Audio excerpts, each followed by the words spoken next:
Today on the Bandrew Says podcast, we're going to be analyzing PewDiePie being banned in China and a whole lot more, so go ahead and stick around.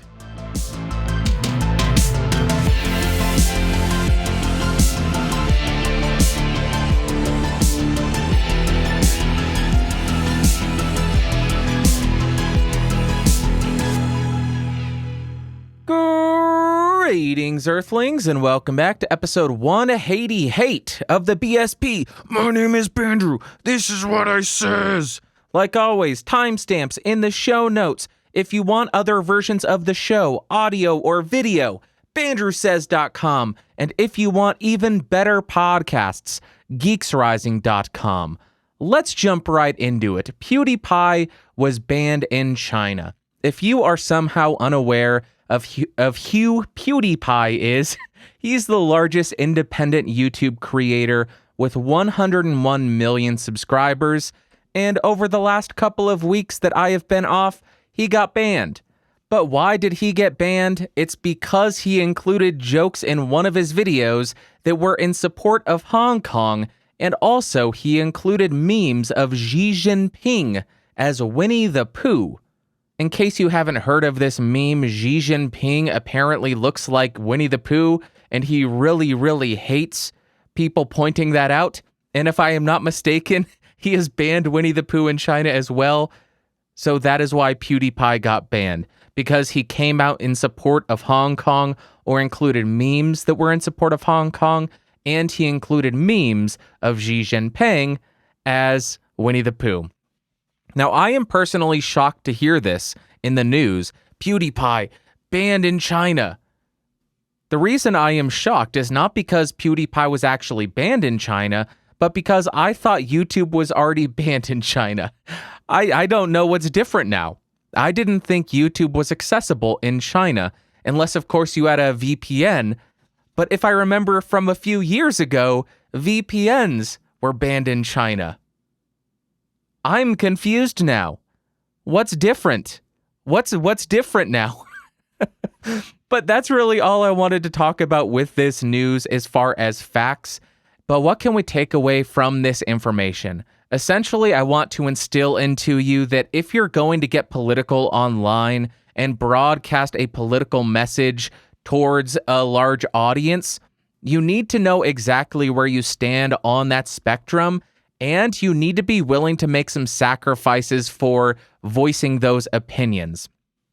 We have seen this start to infiltrate companies where they are getting threatened to get kicked out of China, which is 1 billion people getting threatened to get kicked out of that country because they allow the voicing of opinions that the Chinese government does not approve of.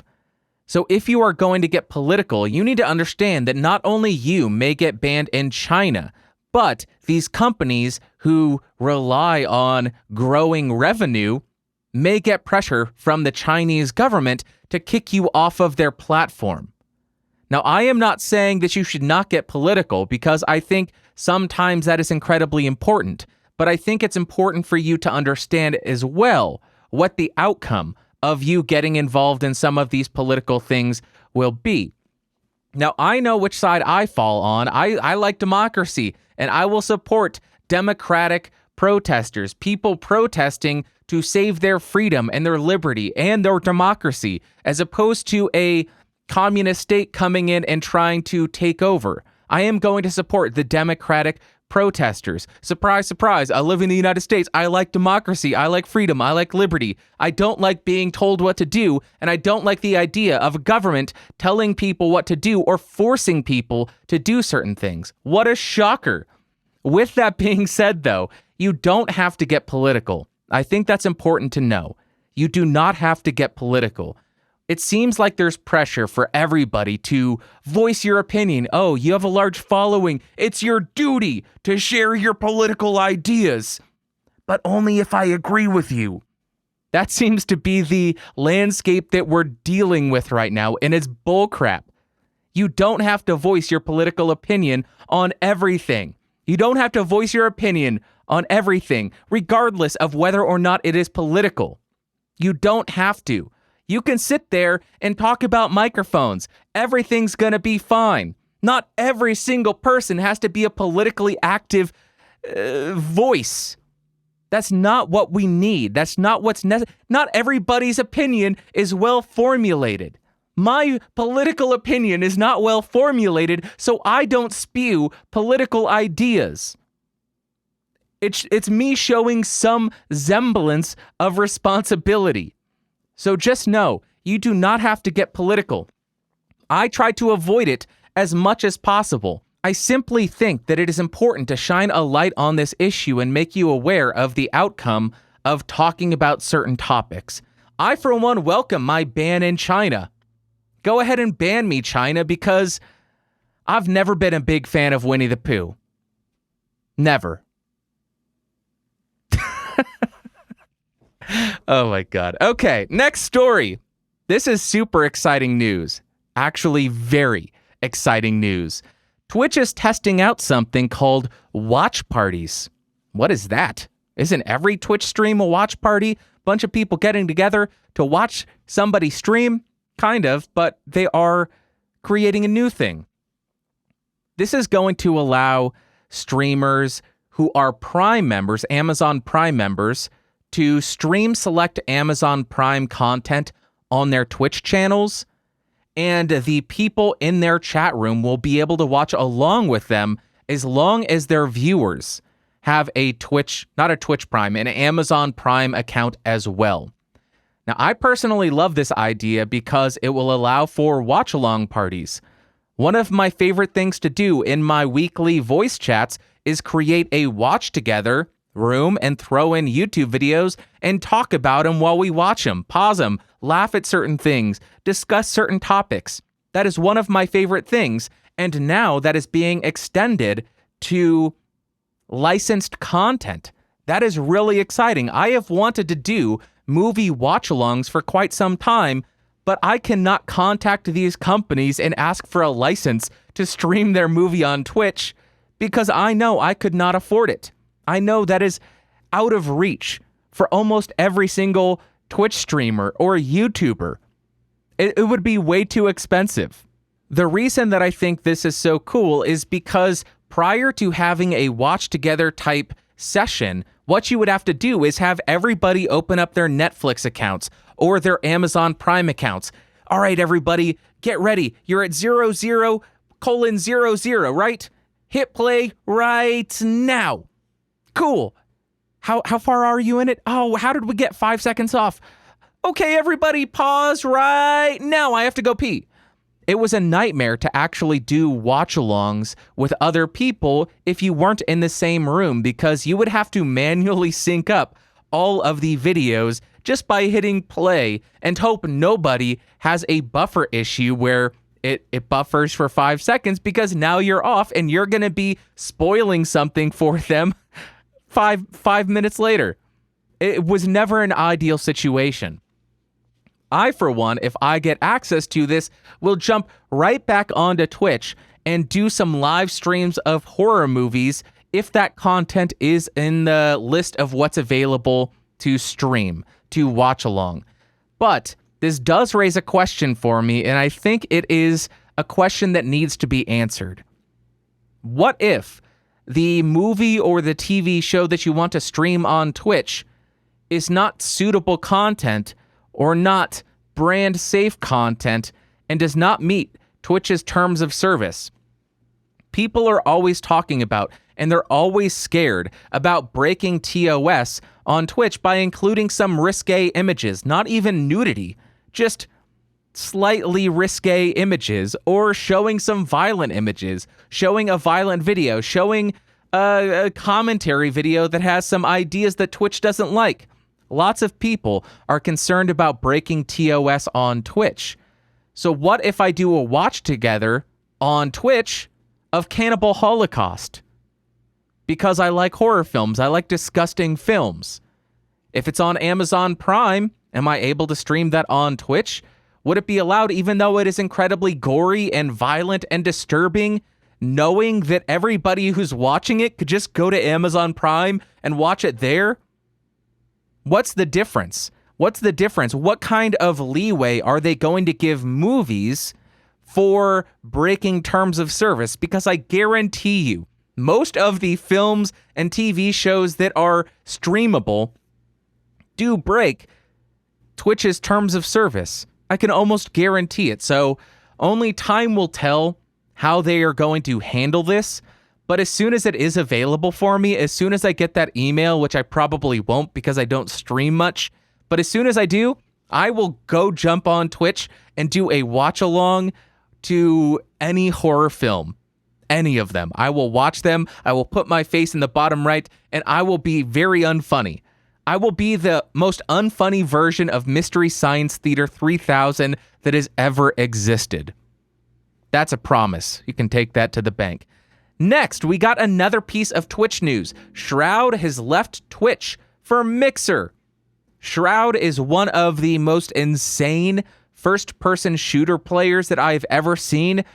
I've watched a few of his streams, and it honestly seems inhuman how good he is, how fast his reflexes are. I simply don't understand it. And because he is so good, he has developed a massive following on Twitch because people like to watch him be really good at a video game. There are a few different methods that you can gain a following. You can be really funny and entertaining, or you can be really, really good. Or you can be educational. Any of those. I'm sure there are more. Those are just off the top of my head. He falls into the category of being really, really good.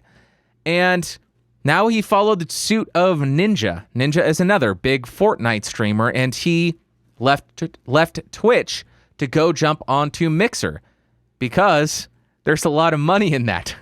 I believe Mixer paid both of them probably 7 or 8 figures. 7 figures probably. A lot of money to ditch Twitch and go stream on Mixer. What does that mean? I have no idea.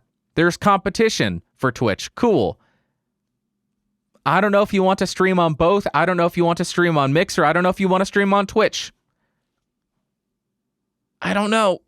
Any streamers, please let me know. Which one is better? Are there benefits to Mixer or are there benefits to Twitch? What are the cons of each? Let me know in the comments, or you can send me an email, askbandrew@gmail.com. That is it for the news. Rather short news week because there is not much going on over the last couple of weeks, actually. We have one new product, the AKG Lyra, Lyra. AKG, the classic, legendary microphone manufacturer, have announced a new microphone. An Ultra HD multi-mode USB microphone. What is it? What does that mean? That's the term. That's the phrase they put on their website. Ultra HD multi-mode USB microphone. It's another Yeti clone. Another Blue Yeti clone. Wonderful! Exactly what we needed. Thank you so much, AKG. I understand why they are doing it. I get it completely. The Blue Yeti is insanely popular, and all of these established microphone companies likely haven't ever seen sales that are equal to what the Blue Yeti has sold, so they are trying to mimic what Blue has done and get a piece of the pie as well. So what they are doing is making microphones with the exact same feature set as the Blue Yeti. But what this leads to is a microphone with 3 or 4 capsules inside of it that just aren't very good. Let me try to explain what I mean using some completely arbitrary numbers to try to get my point across. I don't know if they're accurate, probably not. So, if it costs $100 to make a microphone and you need 4 capsules in it, and you know that it costs $20 for the internal electronics and the packaging and the body of the microphone, that means you have $80 for the microphone capsule. You need 4 capsules, so now you can only spend $20 per capsule. Now let's say you still want to keep the production cost of each microphone at $100, $20 for the body, the electronics, the packaging, all of that, but you only want to include 1 microphone capsule. You only care about a cardioid polar pattern. Now, instead of spending $20 on that capsule, you can spend $80. So you are going to get a higher quality product if they don't try to jam pack as many features as they can into a budget microphone kit. That is why I really don't like this trend towards multi-pattern budget USB microphones. Yes, it can be done. You can make a really nice multi-pattern USB microphone, but when you try to include budget in the characteristics of that microphone, you're not going to get the best product. I never imagined that AKG, a company with such a legendary reputation, the AKG C12, the 414, many other microphones that I can't think of, I never thought that they would look at Blue and say, oh my God, that $150, not the best microphone. Let's copy that. Yet here we are. It's 2019. Anything can happen. I guess we should have expected it since AKG, this legendary brand, is owned by Harman, who is owned by Samsung. Samsung, not Samson, who make the Q2U.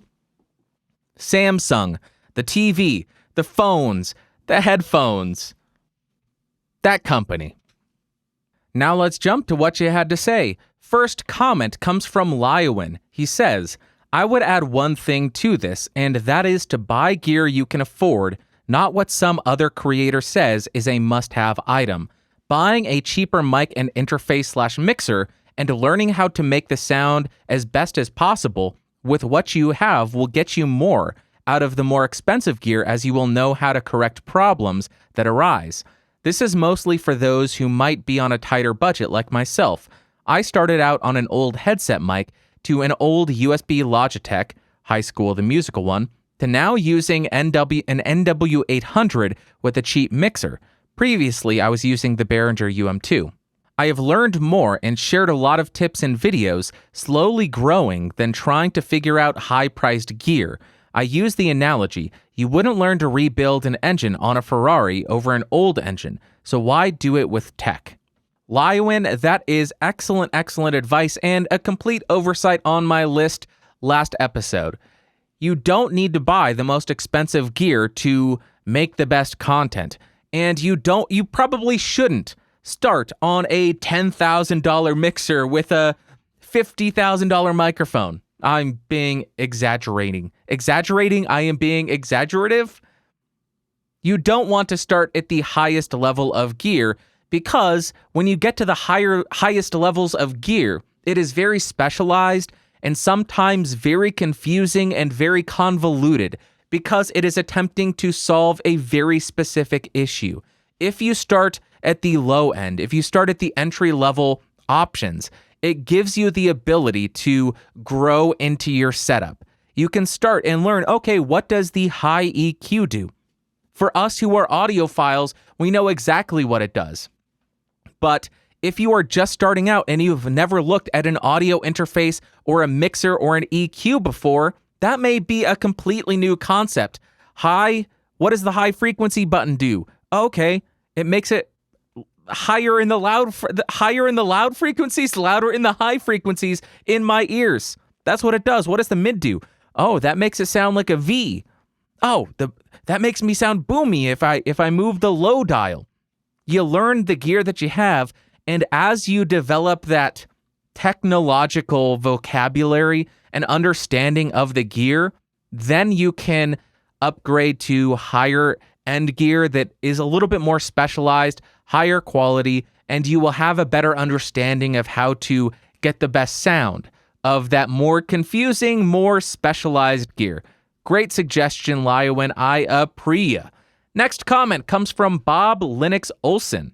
Hi, Bandrew. Loving your videos as always. Got a quick question. I am setting up my first studio in my basement for a different channel. I am going to be using a green screen, which I already have. I also have a BY-MM1 and a Takstar 598 shotgun. At this moment, I am doing this with what I have. Question is, which of the two microphones would you recommend to use as an overhead microphone for speaking videos? Will be recording audio to my Zoom F1, or should I just use the included lavalier? Bob, thank you very much for the question. I am going to tell you what you probably do not want to hear. You probably sent me an email because you wanted me to say, use this microphone. This is what you need to use. I am going to tell you to get all 3 of those microphones, go down to your studio, and record 3 samples. Then listen back to them. Play around with the placement of the microphones. Listen to the reverb. Listen to how much of the room you are hearing. Listen to how clear the voice is. Then play around a little bit more with the location of the microphones, record another sample, and then determine which one you think sounds best. I can't tell you with the list of the microphones which one is the best that you should use. It's going to depend on what your room sounds like, what you're going for, and what you like. So go record some samples, listen to them very, very critically, and then select which one you like the best. Next comment comes from Gamer.io. He says, hey, is BandrewPlays your channel? Gamer.io, great research, great digging. Yes, it is. That is my channel where I started it to be a Let's Play channel, BandrewPlays, because that's what everybody calls their Let's Play channel. And after 2 videos of YouTuber's life, I think it was, I started playing guitar on the channel. And now it's BandrewPlays, which still rather fits. It fits rather well. It is BandrewPlays, space, guitar. Yeah, BandrewPlays is my YouTube channel for music stuff. Thank you for the research. Hope you enjoy it. Next comment comes from KnightRider222. I may have missed it, but what hosting service are you using for BandrewSays.com? Did I call him Knight Rider earlier? Knight Rider 222? Well, it is Night Ranger if I did. I can't recall. Great question. I don't think I have ever mentioned this. I use Libsyn's built-in hosting service for the website that BandrewSays.com leads to. If you don't know, Libsyn, if you don't pay extra, the URL would just be bandrewsays.libsyn.com. But if you pay $2 extra per month, they allow you to use an actual domain that is not a subdomain for them, which is how I get bandrewsays.com. And then I use their website landing page option. That's one of the destinations. And you can customize that page, add additional pages, and get a decent website. I know that it is not a pretty website. I know that it is not a full-featured website, but it allows me to embed some players. It allows me to embed some video, some images, some links, some basic text, and that's all I really need for the Bandrew Says website because I have so many others. I have podcastage.com and bandrewscott.com. Bandrew Scott is more of a blog, I guess, with links to everything else I work on. Podcastage is, you guessed it, a website for podcastage. So I use Libsyn for bandrewsays.com. Last comment comes from Alexander Rex Evanson. He says, why are you keeping it a secret what that arm is? Also, what is that arm? Great comment, Alex. This is the OC White Ultima mic arm. OC White Ultima mic arm. It is a stupid expensive microphone arm. It's more expensive than a lot of microphones that I have used. I bought this maybe a year and a half ago or 2 years ago. It sat in the box for a while. Then I used it maybe 6 months ago or 10 months ago, then took it down, put up the Rode PSA-1, then the Blue Compass. Then I decided to throw this back on because I got comments about the old mic arm blocking the view from the secondary angle in the podcast. So this is the OC White Ultima low profile microphone arm. Low profile because I am using it for video. Thank you very much for the comment. Let's jump to my favorite part of the show, the Ask Bandrew segment.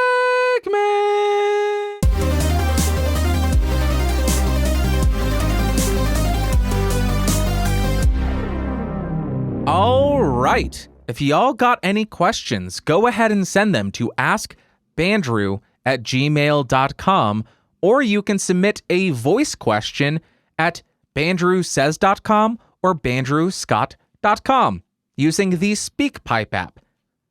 We're podcast fans. Why not send in an audio submission? You can hear your voice on this show. How awesome is that? And we have one today, but we're going to save that for last.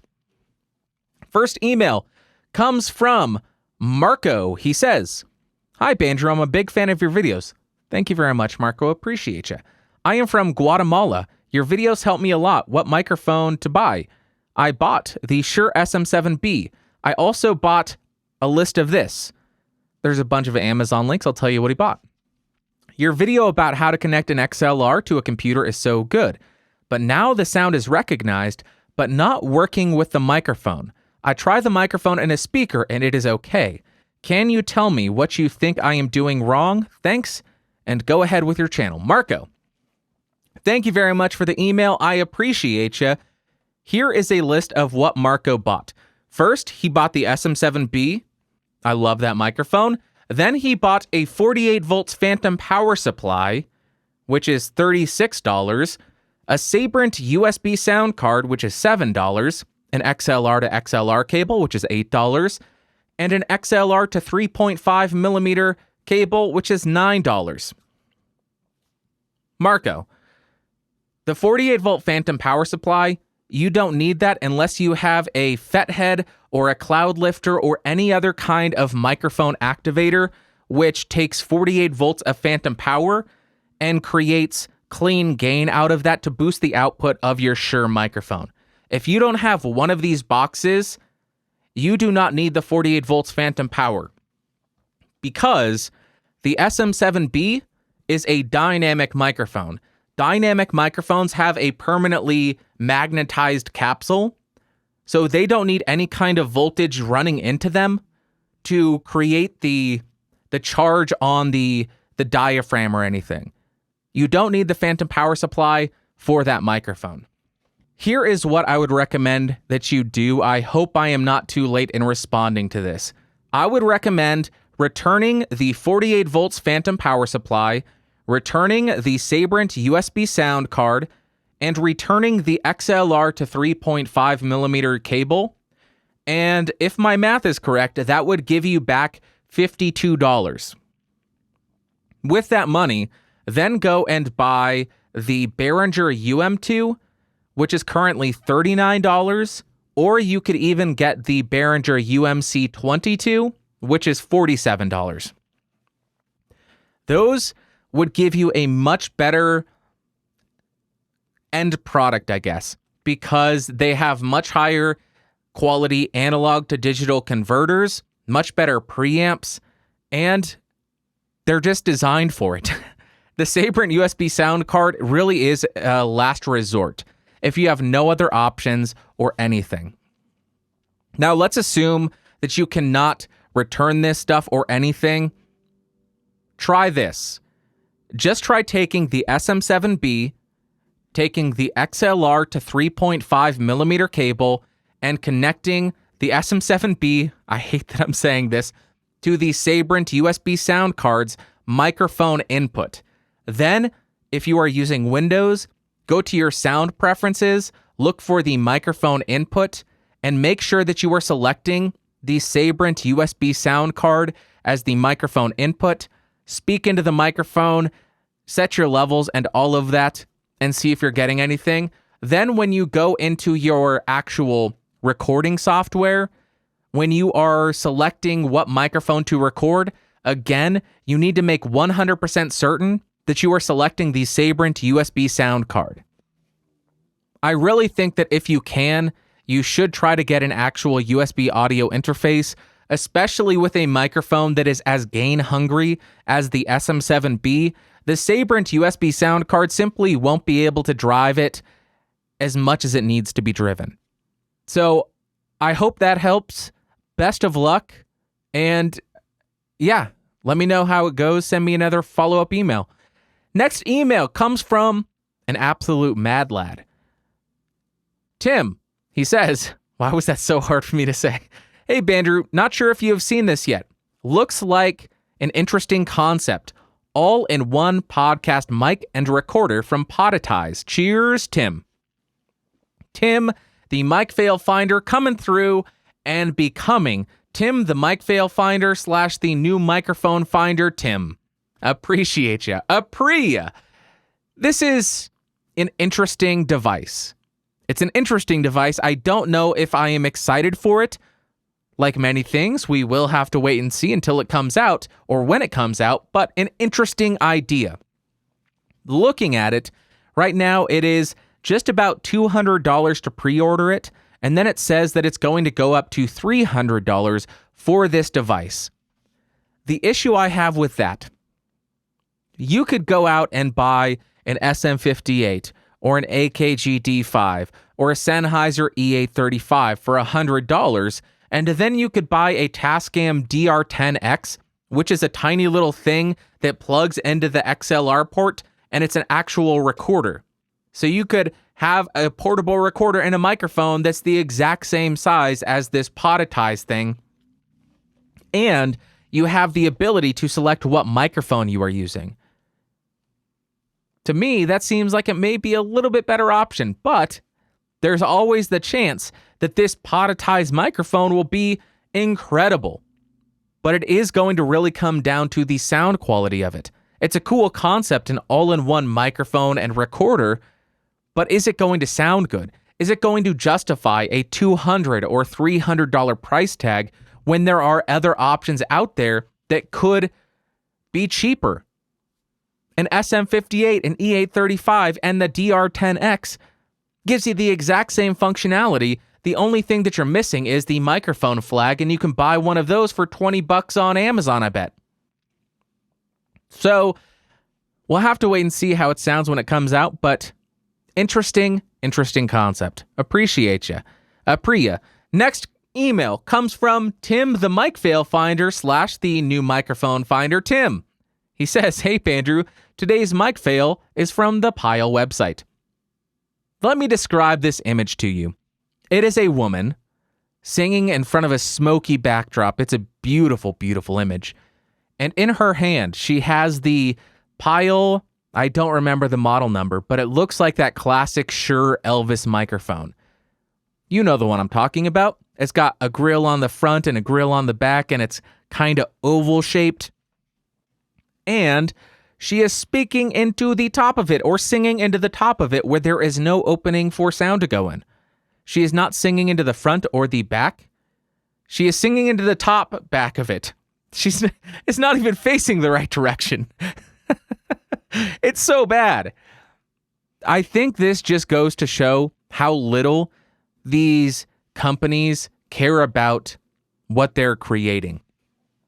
It's less about, I really think that we are making a microphone that will solve a problem, and more about, hey, there's a microphone that's mass manufactured and we could buy it for $5 and then sell it for $10. Okay, cool. Go ahead and send one to this product photographer over here, and we won't supervise them at all. We're not going to supervise them. We're just going to let them do whatever they want. Terrible, terrible, terrible decision. All right, let's jump to the audio submission from Hades. Take it away, bud. Okay, hello, this is Hades Stamps, and I have a question. When you edit videos, how do you not get burned out on editing? Because that is a problem I have. Not really that big of a deal. I'm not super burnt out, but it is still a problem I have. Anyways, thank you. Bye. What a wonderful, wonderful question. Thank you so much, Hades. I appreciate, and that is just a great question. I do a few things to ensure that I do not get burned out because I have in the past, and it is not fun. Because you feel like you are letting people down when you get burned out and then stop releasing videos. I hate that feeling, and I don't want to feel that way, which is why I decreased the production schedule of what I am doing on Podcastage. But the things that I do are, number one, if I start to get a little bit burned out or just tired or I want to put my head through the monitor, I will just stand up and walk away for a bit. I will go get some lunch. I will leave my house. I will go watch a YouTube video. I'll do anything that means I am not sitting in the same chair that I recorded in and editing a video. Just Okay, go forward 15 seconds, change angle. Oh no, I screwed that up. Okay, go ahead and cut 10 seconds later. Bring it back. Okay, can we make this edit work? Anytime that I am not doing that, or anything that I can do to escape that for maybe 15 or 20 minutes, it will reinvigorate me so I can get back to work. Second is I try to make myself laugh with the edits. Editing is insanely monotonous. It is a huge pain in the butt. And if you are not an obsessive person, you can just say, okay, that's good enough. I'm out of here. Screw this. And just walk away. But I have somewhat of an obsessive or an addictive personality. People who played Minecraft with me for the very first time, I played it for the first time yesterday, will understand what I mean by that. I decided I wanted to mow a lawn, so I spent, and then level an entire mountain. But, sorry, completely off track. What was I saying? Editing can be monotonous. So what I will try to do is look for places in the video, in the podcast, that I can do funny edits, whether it be doing a big fat head, not that I have to do much with my head, or the swirly face, or the pinch face. Now that I think of it, I'm just doing stuff to my face to make me laugh because funny faces are still funny. It's trying to make the editing process entertaining for you as well. It doesn't have to be a drag. It doesn't have to be a grind. Yes, you do have to work, but there's no reason that work can't be fun. And third is having something fun to look forward to afterwards. Kind of like a prize for doing work. Kind of like, okay, I am going to do my homework and then I'll have a slice of pizza. Okay, well, now I'm going to do my homework and I'm going to do it well because I get pizza after. For me, it's typically, okay, I am not going to watch anything. I'm not going to watch any movies until I finish editing, publishing, thumbnails, everything. Then I know I have the prize at the end of the race to go and watch somebody get their leg cut off and fed to them. How cool is that? I haven't seen that in a movie yet. That would be an interesting movie. That would be an interesting scene in a movie. YouTube, please don't ban me. Please don't ban me, YouTube. Oh my goodness. But whatever you can do to enjoy, or whatever you do that you enjoy, make that the prize at the end of the race, or at the end of the tunnel, at the end of this task that you are completing. Then it makes it exciting again. It's not just monotonous, but you're actually working towards something. I hope that helped. That's what I do, but I'm kind of a crazy person, so I don't know if that will work for anybody else other than me, because I am a complete and utter nutter. That would be a good shirt. Complete and utter nutter. Okay, merch coming soon. That's it for the news, the what you had to say, the Ask Bandrew, personal stuff. Movies of the week. I was going to do something, but I completely forgot.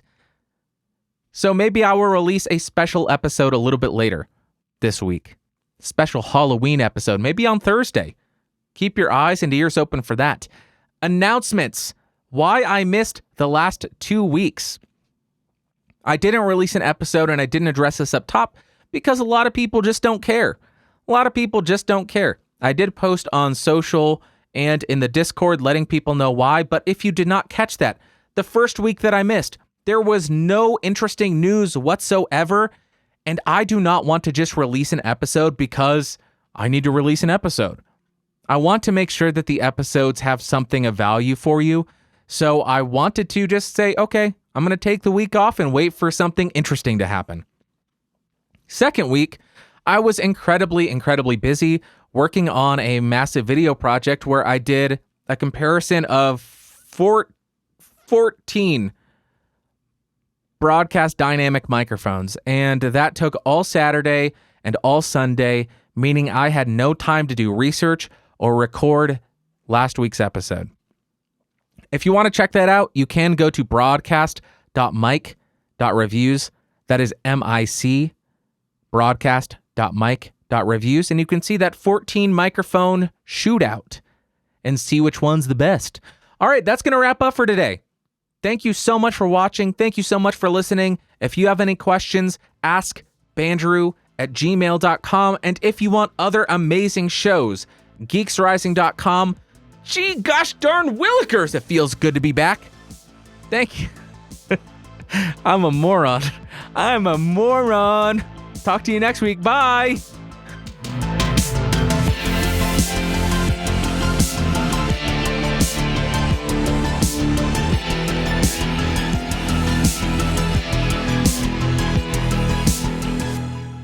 This has been a Geeks Rising production, your executive producer of Bandrew Scott. For more information, head over to www.geeksrising.com.